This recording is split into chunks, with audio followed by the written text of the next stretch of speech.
Madhavendra Puri. It is not his Avirbhav or Tirobhav Tithi, which means appearance or disappearance. But we don't need such an occasion to remember great Vaishnavas of Madhavendra Puri's caliber. It is described in Shastra and in the Vaishnav Tantra, na karma bandhanam janma Vaishnavanam cha vidyate, that the appearance and the disappearance of great souls is not under the purview of karma. It is not under karma bandhana. So for example, jivas like us, we appear into the womb of our mother, and then we are born in this world because of past karma. Our karma from past lives decide and dictate as to where we are going to be born, under what circumstances, how we look, and what our financial condition is going to be. Everything is predestined, and we are born karmana daiva netrena, according to the supervision of the demigods and the sanction of the Supreme Lord, bound by the ropes of karma. But the Vaishnava Tantra describes neither the appearance nor the disappearance of Vaishnavas are under karma. Their appearance and their disappearance is as glorious as the appearance and the activities of Sri Krishna. Just like we know, Krishna explains in the Bhagavad Gita himself that avajananti mam mudha manushim tanumashritam, that although I appear human-like, I am not a human. Krishna explains that although he may have 2 hands and 2 legs and may seem to be like a human being, he is still ajopisan avyayatma bhutanam ishwaropisan prakritim swam adhisthaya sambhavami atma mayaya janma karma cha me divyam evam yoveti tatvatah tyaktva deham punarjanma naiti mameti sorjun. The fact that his appearance is dictated by his own sweet will. Krishna appears by his own sweet will. No one binds him up. There's no obligation. There's no force. There's no compulsion. But he appears in this world every millennium to help jivas find their way back to the spiritual world. And just like Krishna comes according to his own sweet will, the great Vaishnavas appear and disappear like the rising and setting of the sun. They always exist like Krishna does. Krishna Chandra always exists. Ramachandra always exists. Gaura Chandra always exists. But they appear, they manifest their pastimes in the purview of mankind and then wrap it up. They wind it and unwind it into their eternal spiritual realm. Similarly, the great Vaishnavas like Sripad Madhavendra Puri, they appear in this world, they perform their manifest pastimes, and then they wrap it up, and then they go back to Godhead. That doesn't mean they cease to exist. It's not that they are finished. They are still pretty much as eternally present as Sri Krishna. This is why we celebrate the appearance and disappearance of great souls. This is why we worship Prabhupada. It is not a concept that this person, so-and-so person, so-and-so Acharya lived till a certain point, and now he's dead and gone. So now if we offer prayers and glorification at his lotus feet, what is the point? It is not like that. Conditioned souls, when they are born in this world, it is according to karma. When they die, the soul has taken another body into another form. And now even if you glorify, they don't know. But pure Vaishnavas, they are as transcendental as Krishna, which means they are present everywhere. They are all knowing. They are all present. They are omnipresent, omniscient, omnipotent. And they continue to live with those who remember them and follow their instructions. So Sripad Madhavendra Puri's appearance happened in the 14th century before Sri Chaitanya Mahaprabhu's appearance. And just like as we know, the eternal associates of the Supreme Lord appear before, during, and after the Supreme Lord's pastimes, manifest pastimes, to help, to bolster, and to augment the rasa, to support this whole pastime.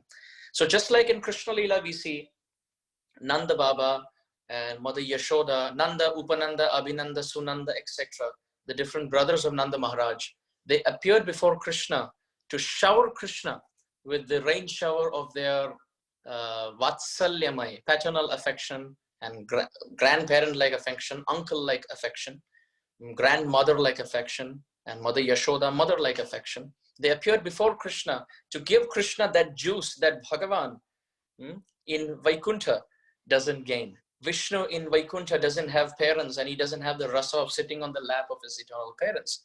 So therefore, the eternal associates of Krishna from Golok, they come in this world and they set the scene before Krishna appears. So similarly, before Chaitanya Mahaprabhu appeared in the age of Kali Yuga to perform his pastimes, Sripad Madhavendra Puri appeared, and he appeared in the Brahma Madhva Sampradaya. We call it as the Brahma Madhva Gaudiya. That is because of Chaitanya Mahaprabhu, but he appeared in the Brahma Madhva Sampradaya. We could also say it was Brahma Madhva Gaudiya in some ways, because it was during the time when the Gaudiya, when the Madhva philosophy was spread in the Gauda Desh. So it was pretty Gaudiya in the sense that it was an area where the Brahma Madhva philosophy was spreading in the Gaudiya Sampradaya. It's interesting that Madhavendra Puri's appearance on our Vaishnav calendar is not just Glories because of Madhavendra Puri's appearance, but that is also the day when Radha Raman appeared to Gopal Bhatta Goswami later. And that is also the day of the appearance of Srinivas Acharya. So that day is power potent. So it starts off with Madhavendra Puri's appearance, and then the appearance of Radha Raman, the dear sweetheart, darling Ishtadev of Gopal Bhatta Goswami. And then Srinivas Acharya, who carries the baton. He carries the Srinivas Acharya, Narottam Das Thakur, and Shyamananda Prabhu. They carry the baton of the 6 Goswamis. So Madhavendra Puri appeared with a very specific reason. Krishnadas Kaviraj Goswami says that he was the root, he was the first shoot, he was the first sprout of the tree of Vraja Bhakti. What does this mean? What this actually means is Kaviraj Goswami very beautifully explains, Sakale jagate more kare vidhi bhakti braja bhav paite nahi shakti, Aishwarya janite sab jagata mishrit, Aishwarya shitila prem nahi mora preet, chira kale nahi diye prema bhakti dan, bhakti bina jagatera nahi avasthan.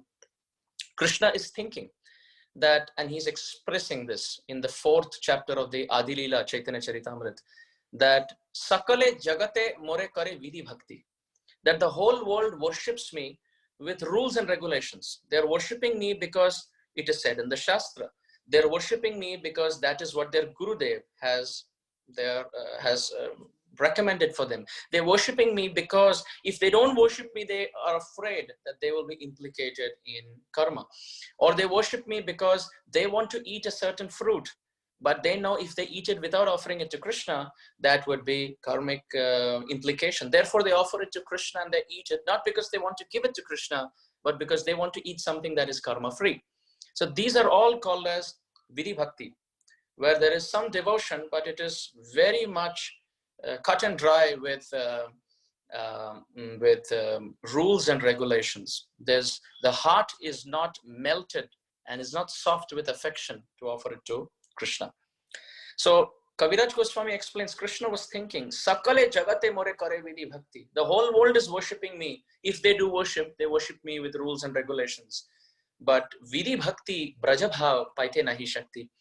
It can impress me, Krishna is saying. This kind of worship can impress me because they're at least coming to me in contrast to those who don't come to me. But this cannot conquer me. This can impress me.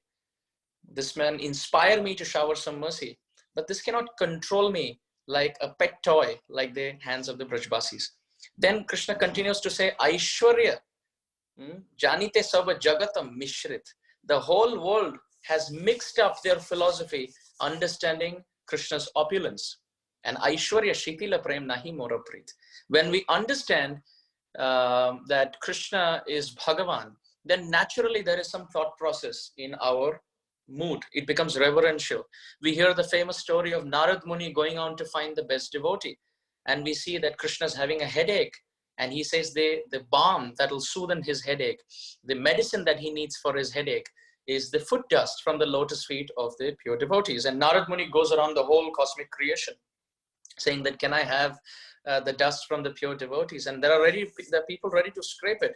And then they look at Narad Muni, while Narad Muni tells them, do you know that if you give the dust on the lotus head of Krishna from your lotus feet, then you may incur karma and heavy sinful reactions, and you may even go to hell because you're offering the dust from your feet on the head of the Supreme Personality of Godhead. And immediately, as they would collect all this dust, they would take it back and they would say, we don't want to go to hell.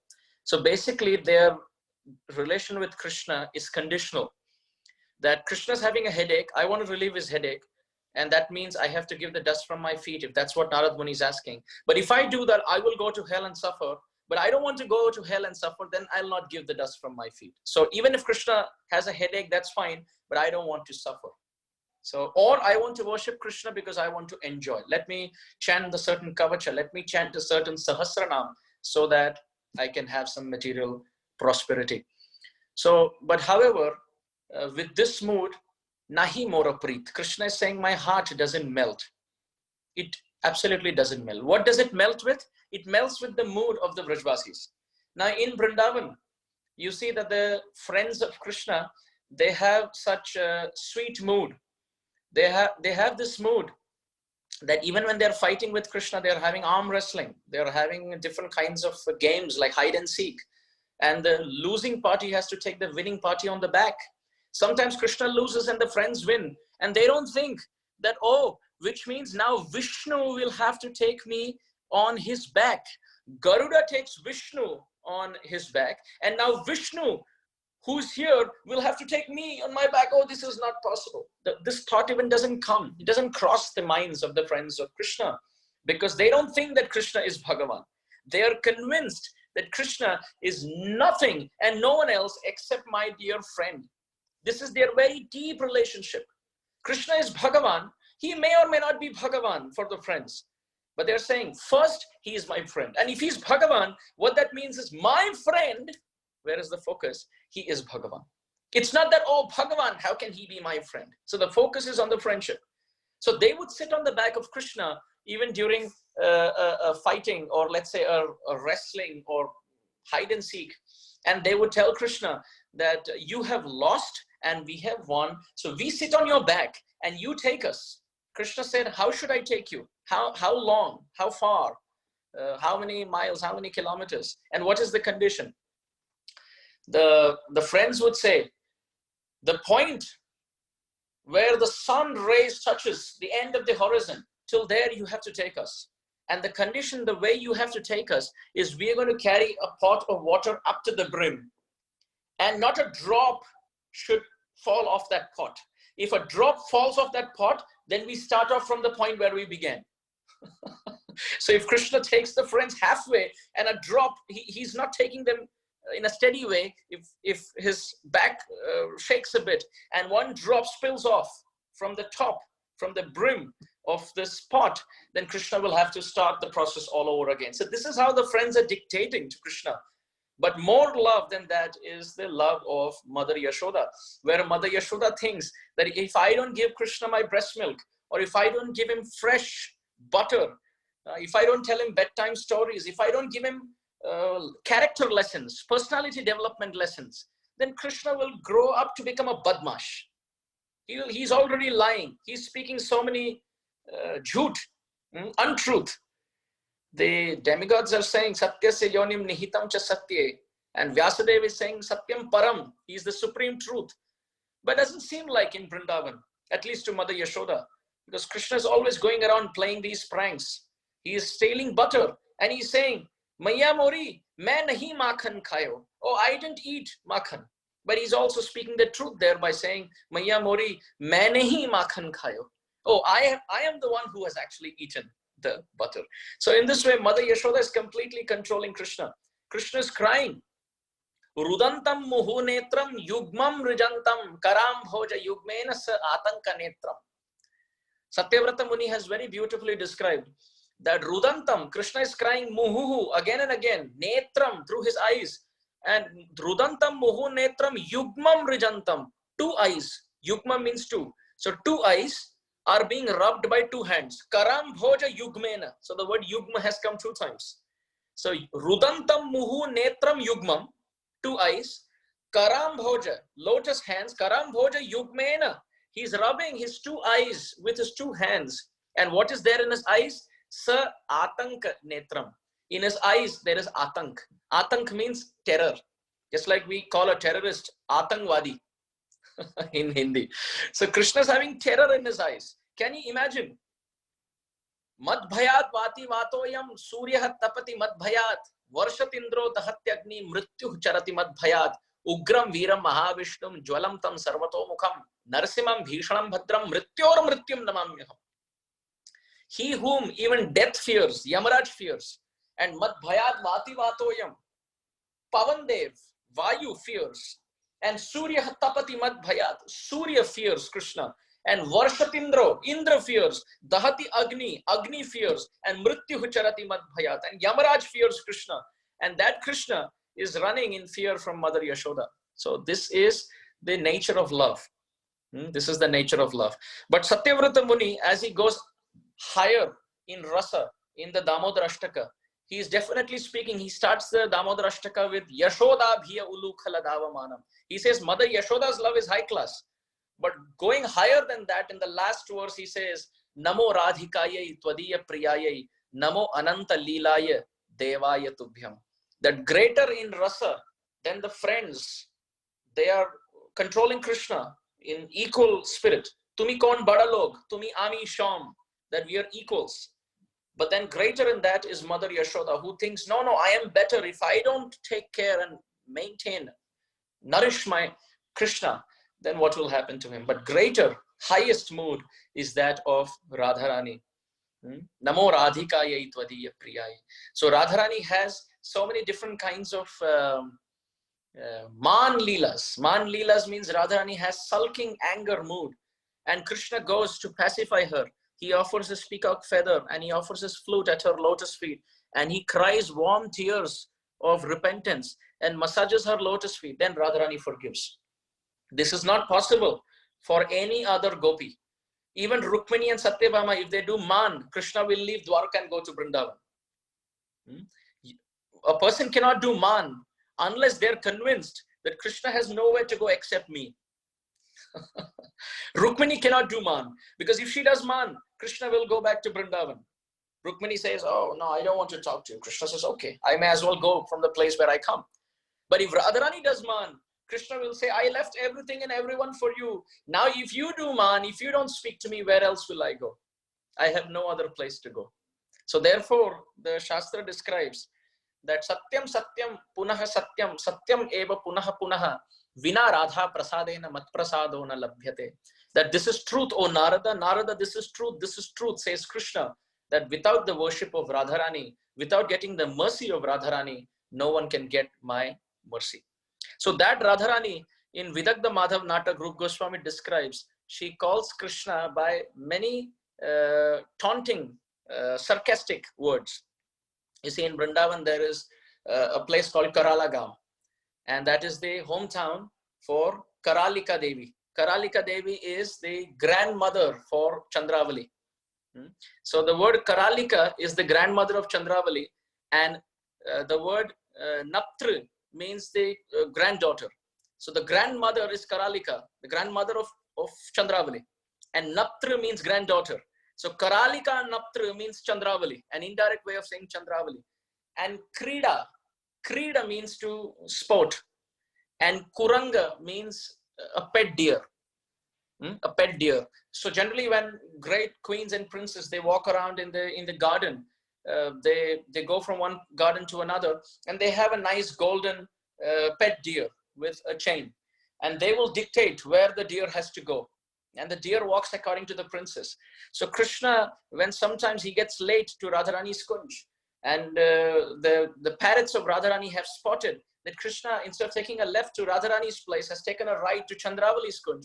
That is when Radharani gets angry, and she calls Krishna in a very sarcastic way. She says, oh, you are Karalika Naptra Krida Kuranga, which means you are the golden deer, the play deer in the hand of a princess who is the granddaughter of Karalika. So Karalika Devi is the grandmother of Chandravali, Naptra is the granddaughter. So that's Chandravali. Krida means sport, and Kuranga means a golden deer with a neck belt. So Radharani would say this with tears and taunt. And the Chaitanya Charitamrita describes that when Radharani taunts Krishna like this, or the gopis headed by Lalita and Vishaka, they taunt like this, then Krishna says that this is pleasing to my heart more than any Shri Sukta or Purusha Sukta of Vaikuntha.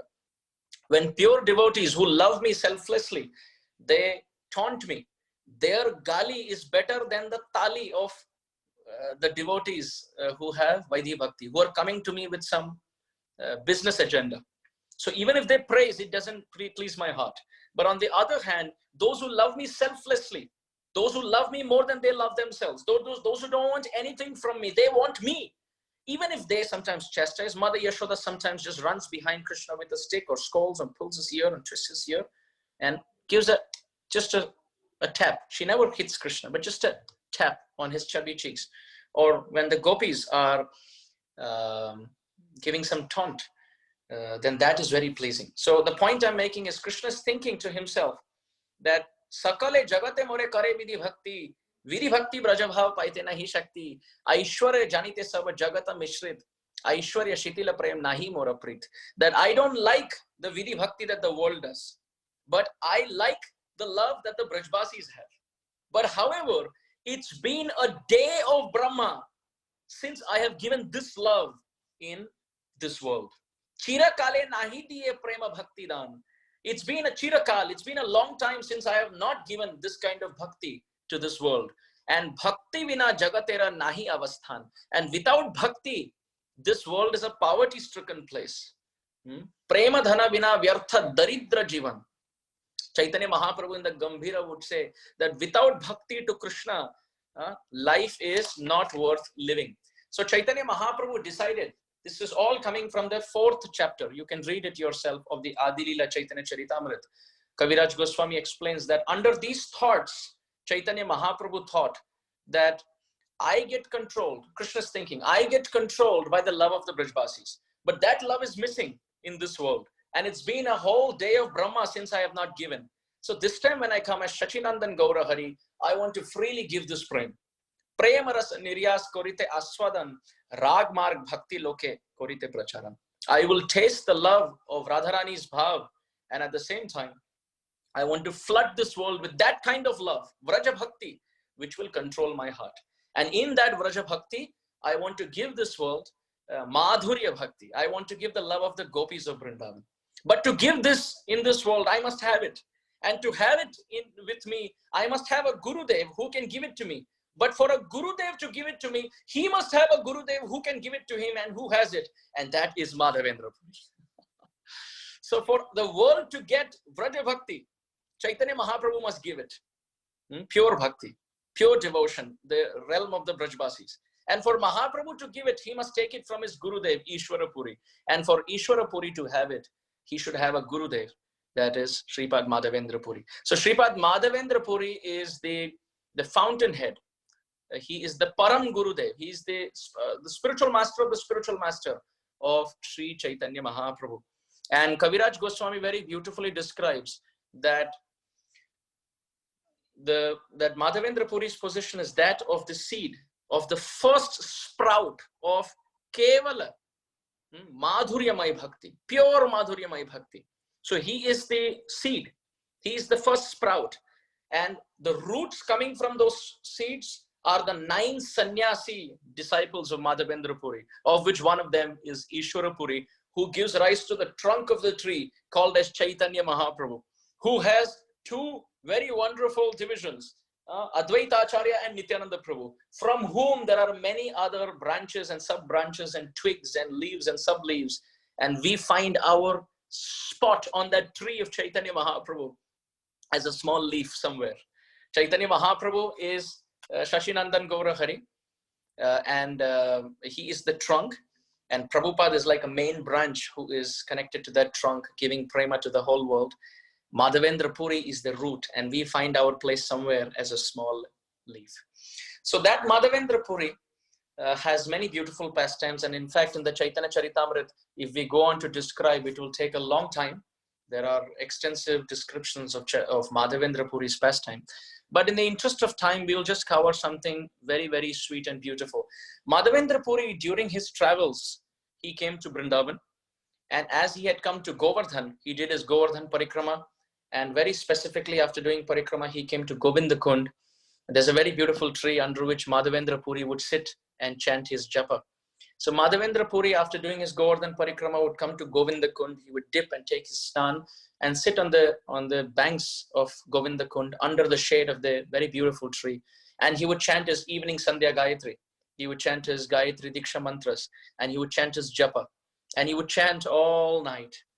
So one day, as he was chanting japa, a little boy came, and he saw. He observed Madhavendra Puri, and he said, "Hey Baba, oh Baba." And Madhavendra Puri opened his eyes. Here was a very, very beautiful, wonderful boy, very attractive. Madhavendra Puri's heart went to this boy, but he still asked him, "Who are you? And what do you want?" The boy said, "Oh, actually, I am Gopal." So this has two meanings. One meaning is, I am a cowherd boy. Go means cows and pala means protection. So I am a cow protecting cowherd boy in the village who lives here, and I do milk. I milk the cow and I give out the milk all over the place. This is my seva. I am a Gopal. Or another meaning is, I am Gopal. I am Yashoda Nandan, Yashoda Dulal Sri Gopal. So Gopal came and said, "I am Gopal. And oh Baba, the women of this village, they are carrying the water pots from Govinda Kund, going back. And again, many of them have come and they're doing their services, walking around, and they have seen that you are not begging any madhukari." Because Madhavendra Puri had a very interesting vrat. He had a vrat called as the Ayachaka Vritti. Vritti means tendency, Yachana means to beg, Yachaka means he who begs, and Ayachaka means no begging. So Ayachaka Vritti means not asking anyone anything. So this is high class.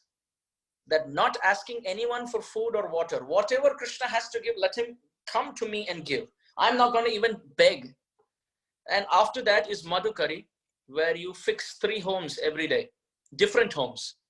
Not the same home that you make friendship with and then you say, "I'm going to come at 12 o'clock, you make some rotis." That's not Madhukari. You go to 3 random homes and you just knock, and then they will give. Sometimes they give food. Sometimes they will just, give some harsh words. With that bhiksha pravriti, with bhiksha comes titiksha, comes the power to tolerate. And this is the main siksha after getting diksha. So this was the mood of Madhavendra Puri. He would not even do madhukari. He would just sit there. But those who do madhukari are also very glorious. And then coming down are those who, like us, who have, fixed timing and patterns of food. And then we also say, "No, this is not proper, that is not proper. Here salt is not proper. You could have added little more salt. Or here salt is too much. You should not put so much salt. Or this is a sweet, but this is not so sweet. Or this is very spicy." And we complain. That is our level. But Madhavendra Puri, he was like a Chataka Pakshi.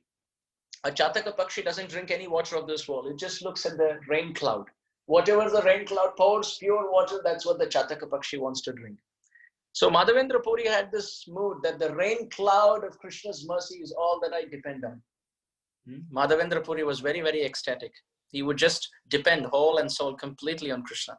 So Gopal came and he said, "I am seeing, the Matajis in the village have been telling me that you are not doing even madhukari. You're just sitting. So probably you'll be hungry. So they told me to give you this pot of milk. So you can have this." So he gave and he left. So Madhavendra Puri, he finished his round and he took this and he drank milk, and it was very tasty. It increased his smarana, his remembrance, and he continued to chant with ecstasy. As he continued to chant, somehow he happened to snooze. He was not the snooze that we get into. Our snoozing is very tamasic. It's because of ignorance. But he was covered by Yogamaya, completely covered by Yogamaya. Yogamaya wanted him to meditate on Krishna now with closed eyes so that Krishna could speak to him. How is it possible that someone who's chanting Krishna Nam all day, Krishna appears, Gopal, Sri Krishna is appearing, and Madhavendra Puri is not able to recognize? This is the play of Yogamaya Shakti. So in the dream, as Madhavendra Puri was taking Yoga Nidra, in the dream, the same boy came. and he revealed his form. But how did he reveal? He held the hand of Madhavendra Puri in that dream, and he said, Baba, come, I want to show you something. And he took him to big bushes, and he said, look there, I am stuck inside. You please collect all the villagers from the neighborhood village, which is Jatipura today. You get villagers from here and you dig this place and you take me out. I'm suffering in this place. Oh, Baba, please help me. So when Madhavendra Puri got up, he realized it was actually Krishna. This is why his heart was getting attracted to that boy. This is why that milk was so tasty. So Madhavendra Puri, he immediately got the villagers of Jatipura, and as they came together, they excavated and dug the whole place. And there was Krishna with his hand on his waist, lifting.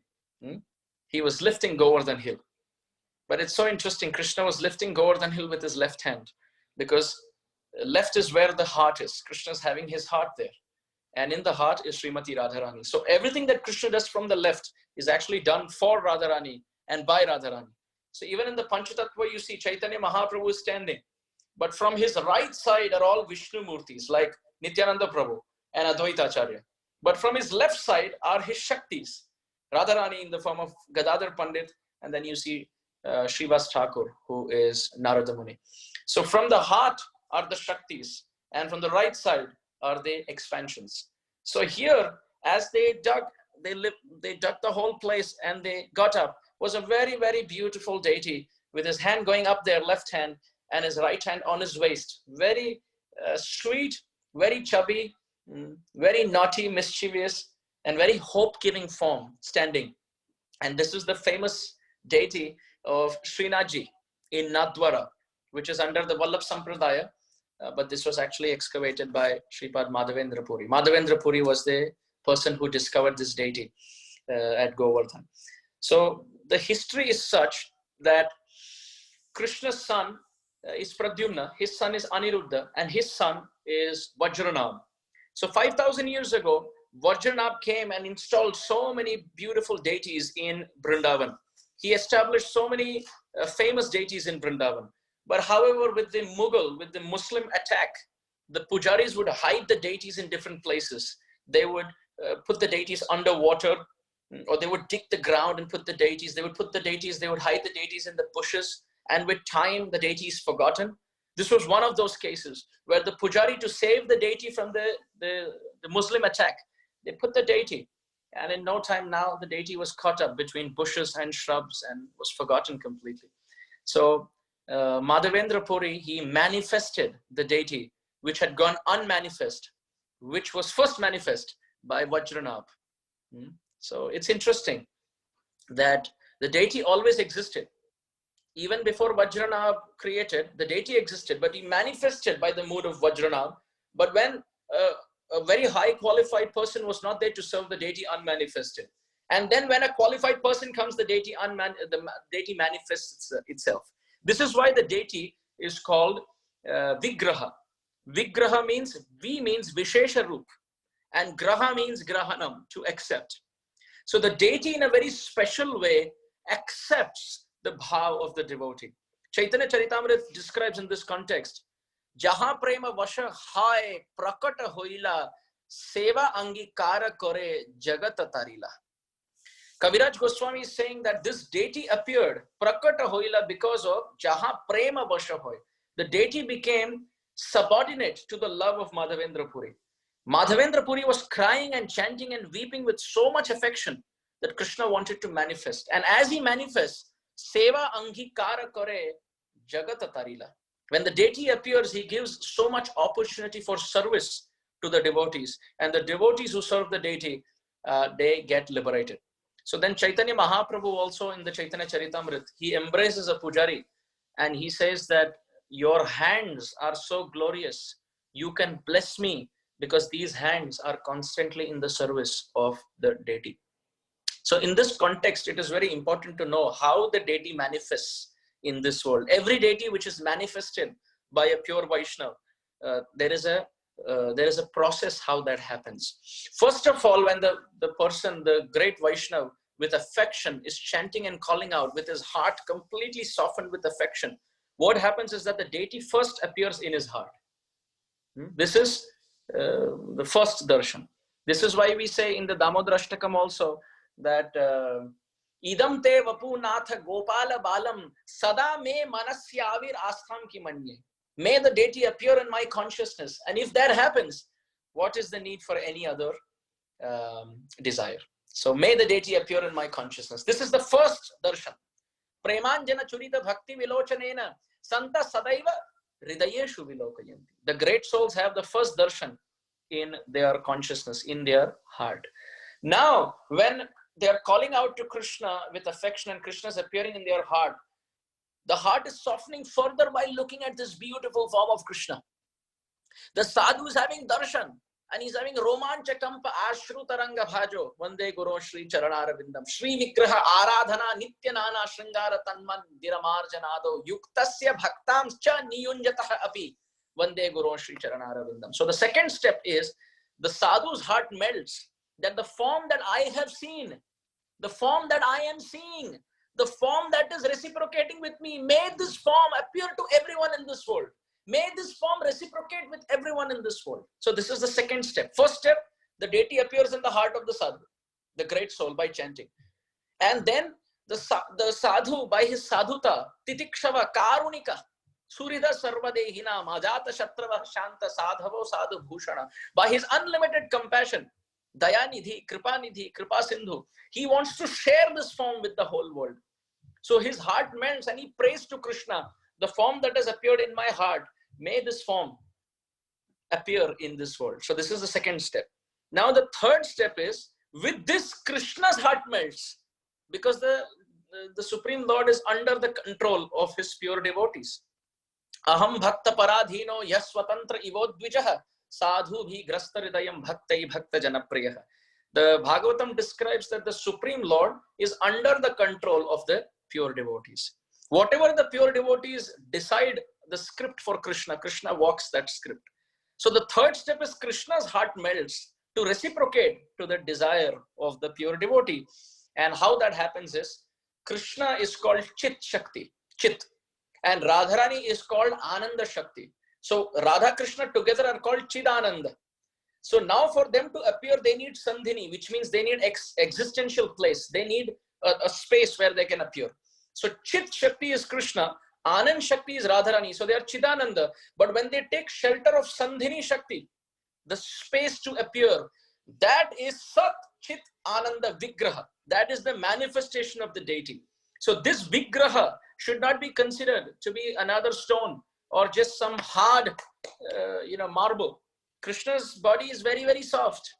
In Vrindavan, when Krishna is playing the flute and a leaf falls on Krishna's hand, when the leaf is removed, the impression of the leaf is there on his hand. That's how tender and how soft Krishna's body is.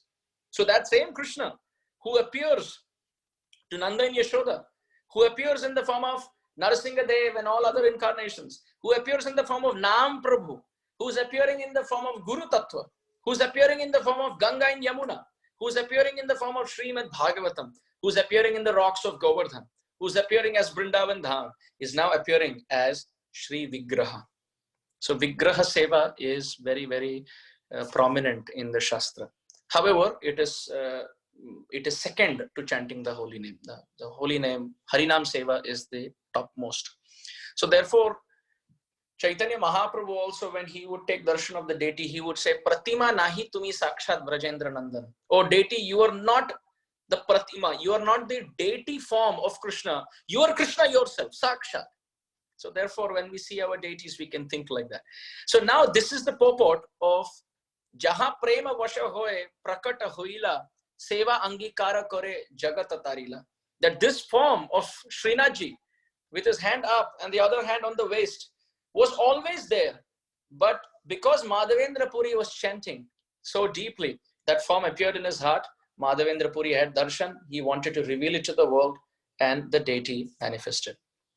So there is a specific reason why the deity is appearing like this also. Now, if you see Srinathji, Nadwara Srinathji, he's standing like this with his left hand up. Nijapati Bhuja Danda. His hand is like a Bhuja Danda. Bhuja, his hand is like a danda, like an umbrella. Raghunath Das Goswami says, oh Govardhan, you became the umbrella to protect Vrindavan. But just like every umbrella has a stick, You see, you hold the stick, the umbrella hand. There's a big handle.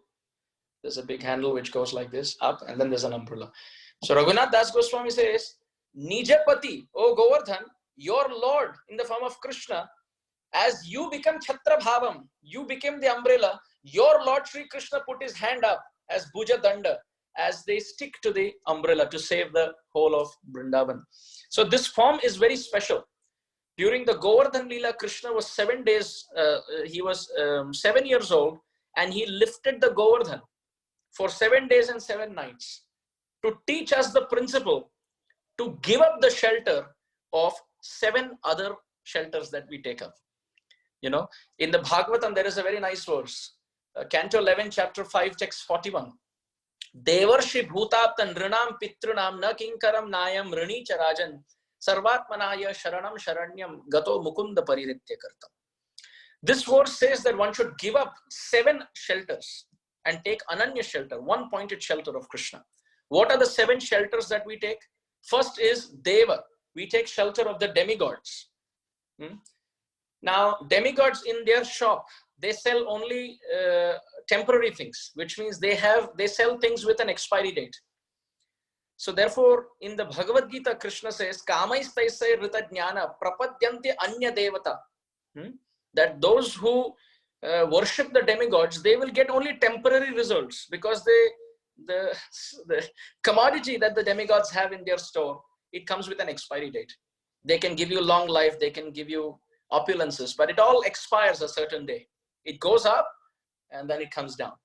But Krishna in his shop, he gives only eternal diamonds in the form of love, which doesn't end, which increases. Ananda ambudi vardhanam pratipadam purnamrita swadanam sarvatma snapanam param vijayate Shri Krishna Sankirtanam. It is that love which is ahaituki apratihata, which is completely selfless and goes on increasing with time. So therefore, if we want that from Krishna, then we should not shop in the first place. That is at the store of the demigods. So that's the first shelter to give up. The second shelter is Rishi. Rishi means, here it means 6 basic rishis. So as we know, Gautam Rishi gave the philosophy of Nyaya. Nyaya is logic. So we should not take shelter of things which are on the basis of that school. So these are basically the 6 schools of classical philosophy given by the 6 prominent rishis. First is Gautam Rishi gave Nyaya or logic. And then Maharshi Kannada gave the Vedic atomic theory, which is also called as the Vaisheshika principle. The third rishi who gave is Kapila, not the son of Devahuti, but the other imitator Kapila, who gave the Sankhya, atheistic philosophy. The fourth is Patanjali, who gave the Yoga Sutras. The fifth is Jaimini, who gave the Karma Kanda or the Karma Mimamsa, Purva Mimamsa philosophy. And finally, Ashtavakra Muni gave the Brahmavad philosophy. So these are the prominent 6 rishis. So we should not mix our bhakti with any of these principles. That's the second point. First is Devas, demigods. Second is Rishi, Deva Rishi, Bhuta. Third is Bhuta, which means other living beings. Apta, our relatives. Nrinam, our boss and our kings. Pitrunam, our forefathers. And 7, our mind, senses and body. These are the 7 shelters that we take. We often have our plans in our mind and in our body that I will do this, I will do that. But it just takes one coronavirus to shut everything down. So these are the 7 shelters that we take. And Krishna, at the age of 7 years, held Govardhan for 7 days and 7 nights to crush these 7 shelters that we take shelter of. To say, why are you going all these places? Just come under my shelter and become Ananya. Understand that our life is Kamala, Dala Jala, Jivana, Talamala, Bhajahu Hari Pada Nitire. It is like the movement of a water droplet on a flower leaf. It's gonna drop down any moment. So Krishna is saying, why don't you come and take shelter of me?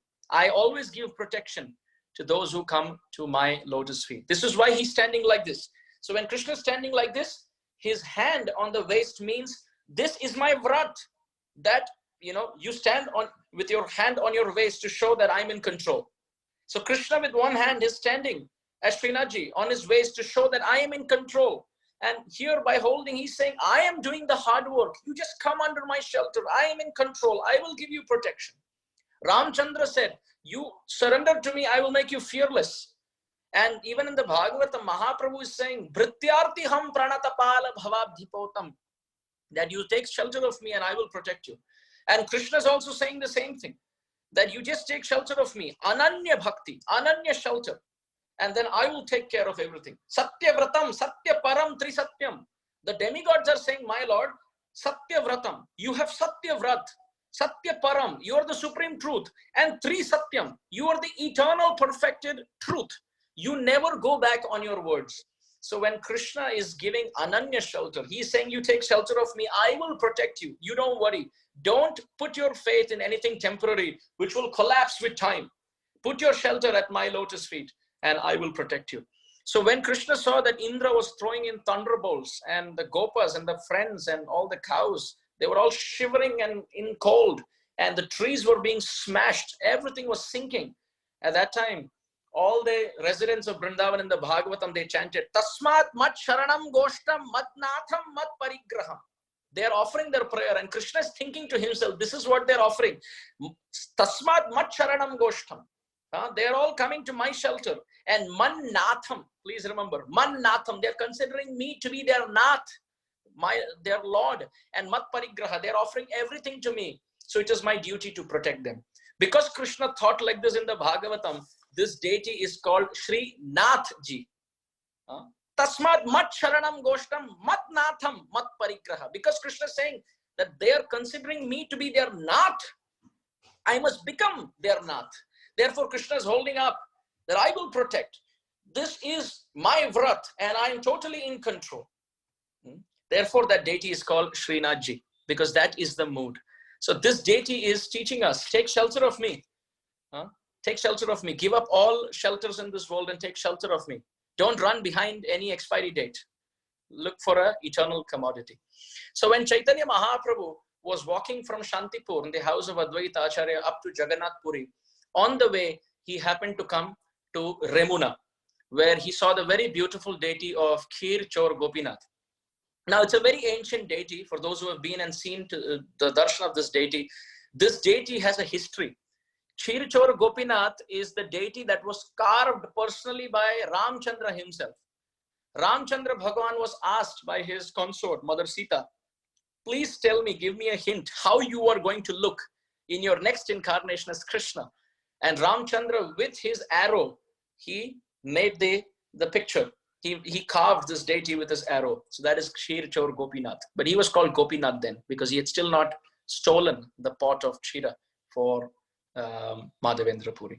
So at Remuna, when Chaitanya Mahaprabhu with his 5 associates, they came to this place, Mahaprabhu said that, oh, this is a very beautiful place which marks the pastime place of my Param Gurudev, Sripad Madhavendra Puri. Because in that place, it's interesting, Mahaprabhu sat and heard and spoke about Madhavendra Puri because there is a history. Madhavendra Puri, after he extracted Srinath Ji, he excavated and he got the deity out and he installed the deity. He called everyone and they made big preparations, and there was continuous rain shower of water, different kinds of fragrant water, because Gopal was feeling very hot in the bushes. He had told Madhavendra Puri, I have been stuck here for such a long time. I'm feeling so hot. I have been in the bushes in the heat for such a long time. You relieve my heat. So Madhavendra Puri arranged for a big shower festival. And Srinath Ji's body was cooling down, but still it was very sticky by the offerings and it was still very hot. So he told Madhavendra Puripad that you please go and you bring in some chandan. You walk thousands of miles and you get chandan from South India. So Madhavendra Puri took sannyas when he was about 75 years old. And here during this pastime, he was already many years as a sannyasi. So he's pretty old. And at that time, Srinath Ji, whom Madhavendra Puri excavated just now, Srinath Ji told him, I am feeling very hot. You please walk and you bring some chandan for me to cool me down. So imagine if our deity, if let's say we are in New York and our deity tells us one day that you please walk to Los Angeles and you bring something for me. We will look at our deity He'll say, can I just order it over Amazon? That's way easier. But Sripad Madhavendra Puri, he took up this mission. Why would Srinathji do such a thing to his dear devotee? It's only to show the world that how much love Madhavendra Puri has. Prema bhaktira eito swabhav nija vignadi na kare vichar. Kaviraj Goswami says this is the swabhav, this is the nature of divine love, that one doesn't see nija dukkha vignadi na kare vichar. One doesn't think about one's own inconvenience or struggle. So Madhavendra Puri decided to walk to fulfill this desire of Srinathji. And as he walked past Remuna, there he was taking darshan of Gopinath, and there the pujari was offering 12 cups filled with kshira. As he was offering it to the Supreme Lord, Madhavendra Puri developed this desire. I wish I could just taste it little to see how they have made, so that I can offer my Srinathji also, my very lovable Gopal also in the same taste, so that he will like it. But then at that time, Madhavendra Puri thought to himself, all these pots are going on the altar and they haven't still been accepted by Gopinath. And how sinful am I that I have thought of accepting something which has not been offered yet. So he decided to fast that night. Now the pujari offered 12 pots. And at the end, now you're doing it every day. So you don't count all the pots, because you're doing it every day. You put in 12, you take 12, you put it back into the plate and you take it. You don't count 12 and then you again recount, because that's what you do every day. So the pujari did not count back at the end. He took, but this time it was 11 pots. He took 11 and he took it inside.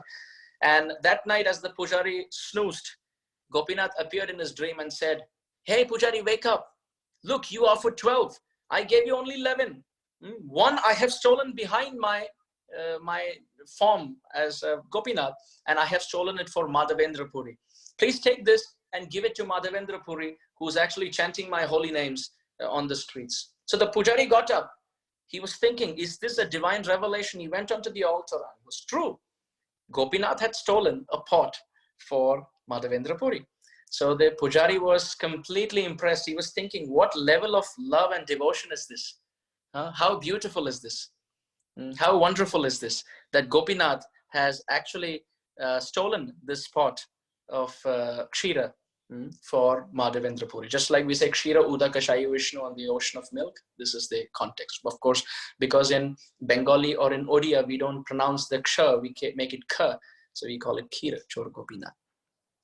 So the pujari went running into the street, shouting the name of Madhavendra Puri. Madhavendra Puri said, yes, this is your servant Madhavendra Puri.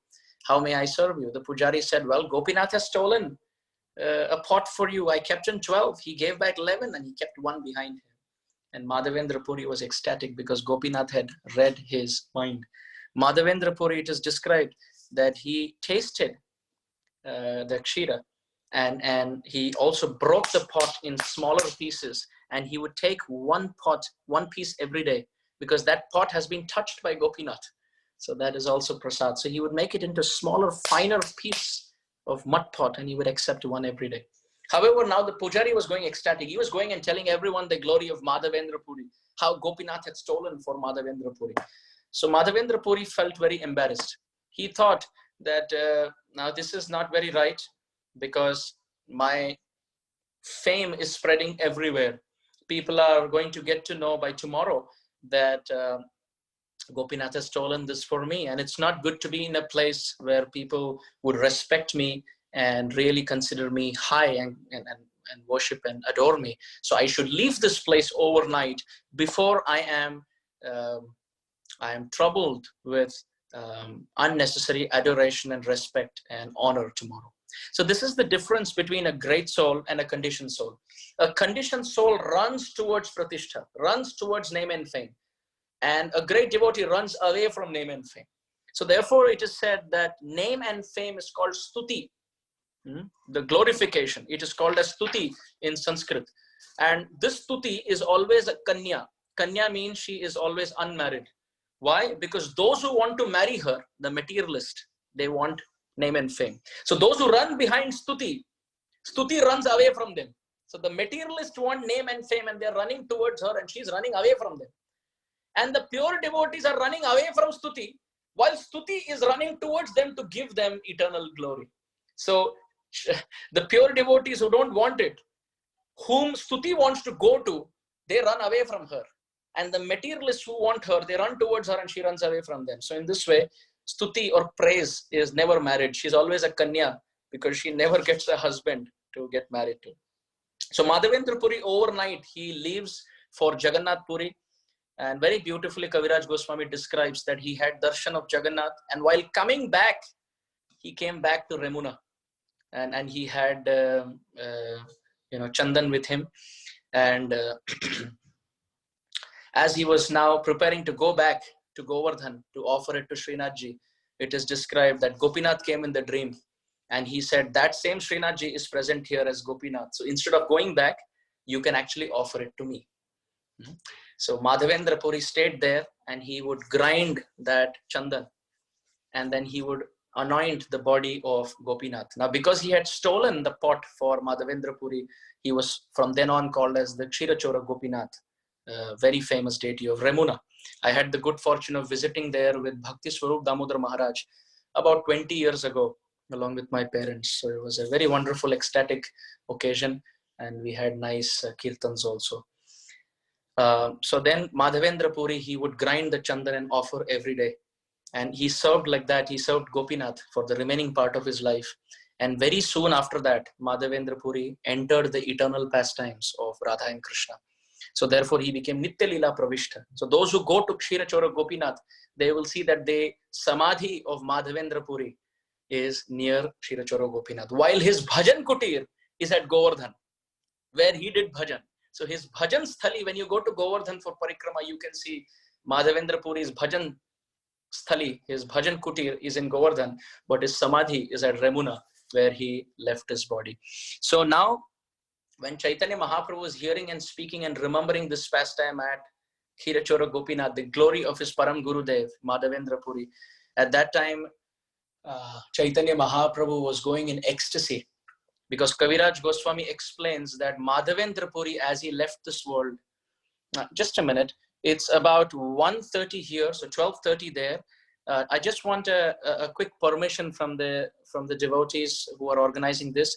If you could offer in charity about 10-15 minutes so that I can just wrap up this discussion, if that is okay. But if you think you have other commitments, so then you can tell me accordingly so I'll know how to pace it up from here. Can someone kindly intervene? Yes, Prabhu. That's fine. 10-15 minutes is fine. Okay, thank you so much. So Kaviraj Goswami describes that Madhavendra Puri, while he was leaving this world at very close to Kshirachora Gopinath, Madhavendra Puri chanted a certain verse. He chanted a very, very significant verse, which as Gaudiyas, we all should memorize.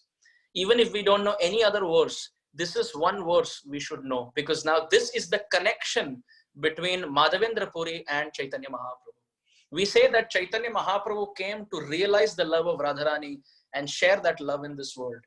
But how? How did Chaitanya Mahaprabhu get it? He got it through Ishwara Puri, and Ishwara Puri got it because he served Madhavendra Puri during his last days. Ishwara Puri was the personal servant of Madhavendra Puri during the final days, and Madhavendra Puri would chant a certain verse, and chanting that verse, Madhavendra Puri left this world. And that impression was there in the heart of Ishwara Puri, which he gave it to Chaitanya Mahaprabhu, and Mahaprabhu gave it to the whole world. So that seed of Vraja Bhakti, of Kevala Madhuryamai Bhakti that we started our discussion with, is connected to this verse, which was passed down from Madhavendra Puri to Ishwara Puri to Shachinandan Gaurahari. So Kaviraj Goswami says the verse is, Ai Deena Dayardha Natha He, Mathura Natha Kadavalokya Se, Hridayam Tvad Aloka Kataram, Daita Brahmyati Kim Karomyaham. Kaviraj Goswami says that this verse is so exalted in its mood that only three personalities know the inner purport to this verse. This verse is so deep and so profound that only Madhavendra Puri knows, only Chaitanya Mahaprabhu knows, and the third person who understands this verse is Radharani herself. So Madhavendra Puri, Chaitanya Mahaprabhu, and Radharani are the only three personalities who actually understand the purport and the depth of this verse. In fact, Chaitanya Mahaprabhu, as he was chanting and hearing this at Ramuna, he couldn't even chant this verse. Ai Deena Dayardra Natha Hai. He couldn't even chant this. And why he couldn't, that we will tell you at the end. Now let's know what this verse is about. Chaitanya Mahaprabhu explains that this verse is like chandan. The more you grind it, the more fragrance comes out of this verse. The more it is understood, the more deeper and the more aromatic fragrance of realization this verse can offer. So this verse has a very deep, profound significance in terms of Radha and Krishna's Leela, especially with their separation. So there are some sampradayas who believe that Radha and Krishna are always together, always in the groves of Vrindavan. But in the Gaudiya Sampradaya, we believe that Radha and Krishna have separation. They have meeting and they also have separation. So those who say that they're always together, from the Gaudiya perspective, there is a transcendental understanding here that they think that Radha and Krishna are God or they're special.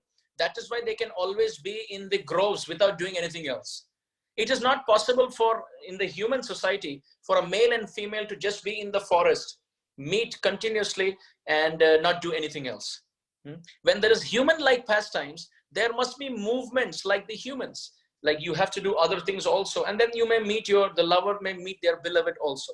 That is in the mood of the Gaudiya Sampradaya, where there's meeting and separation. Where Radha and Krishna meet at Radha Kund in the afternoon, and then Krishna has to separate. He has to take his cows back to Nanda Maharaj's place. He has to take a bath.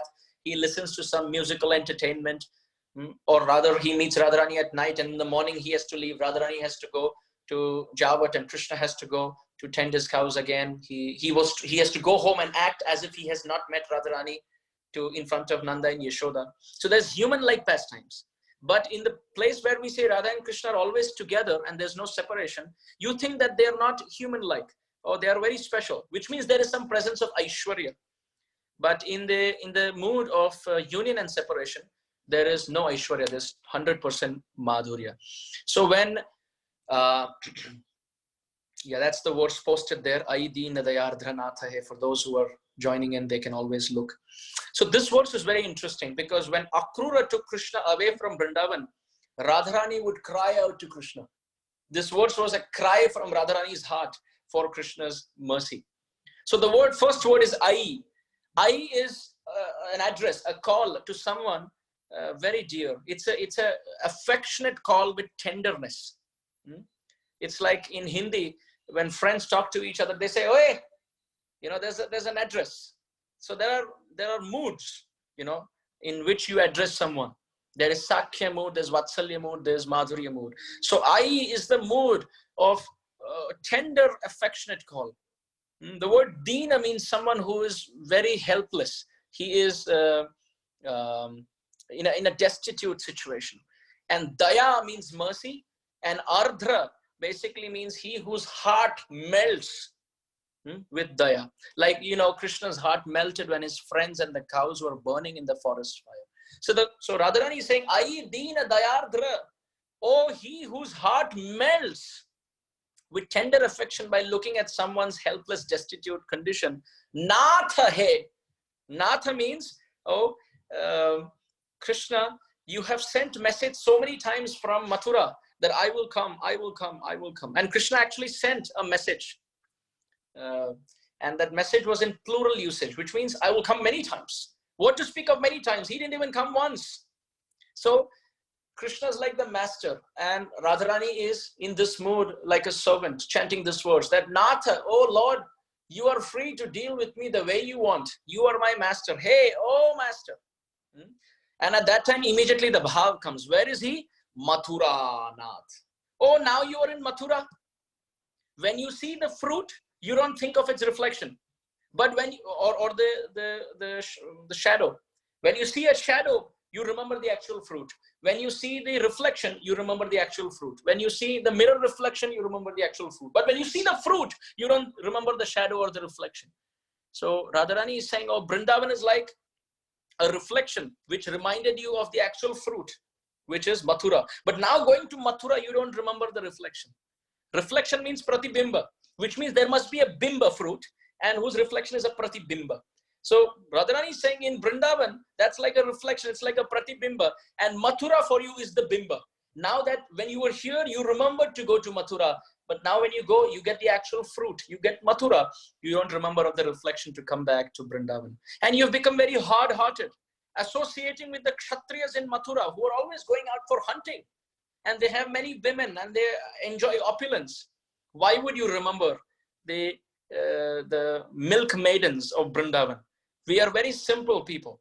You are associating with big Kshatriyas, and maybe your heart has become very hard-hearted. Mathura nath kada avalokyase. Oh, when and how can I actually have your darshan? How is it possible that I can see you?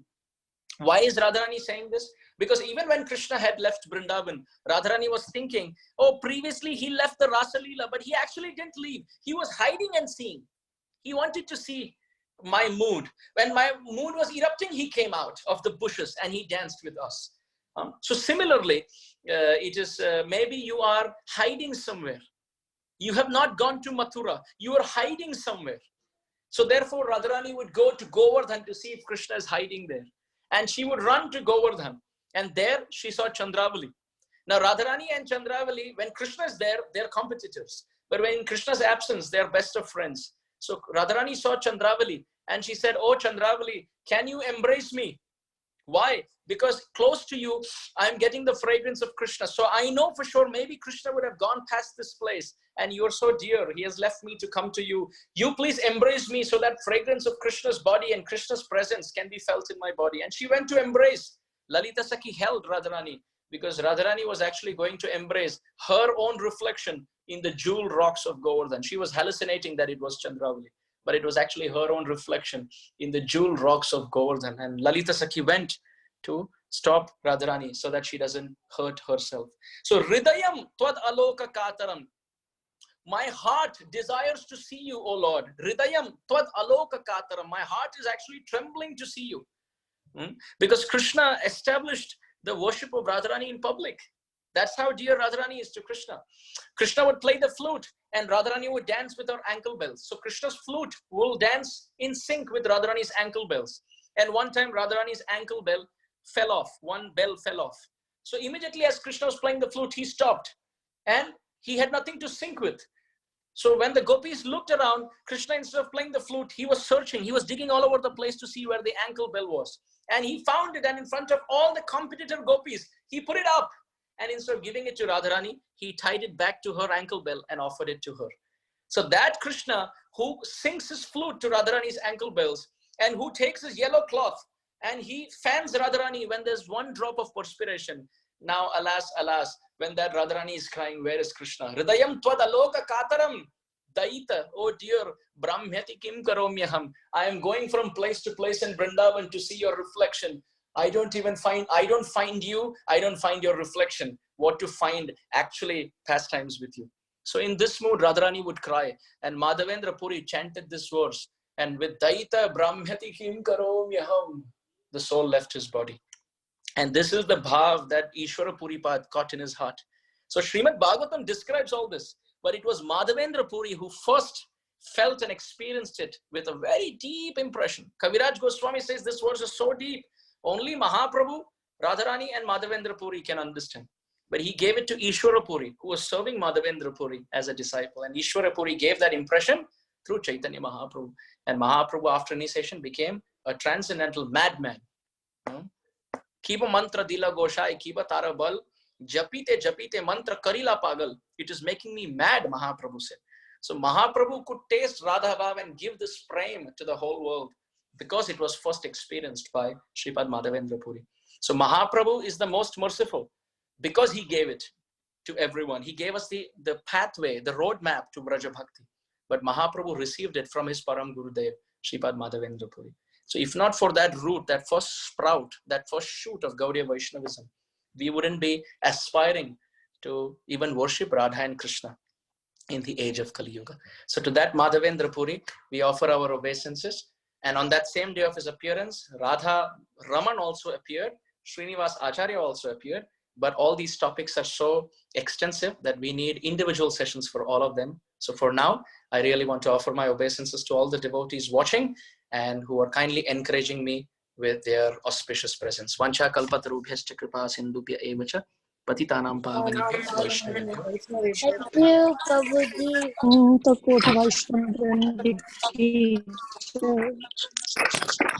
Thank you so much, Prabhuji, for the nectarian class. Hari Bol.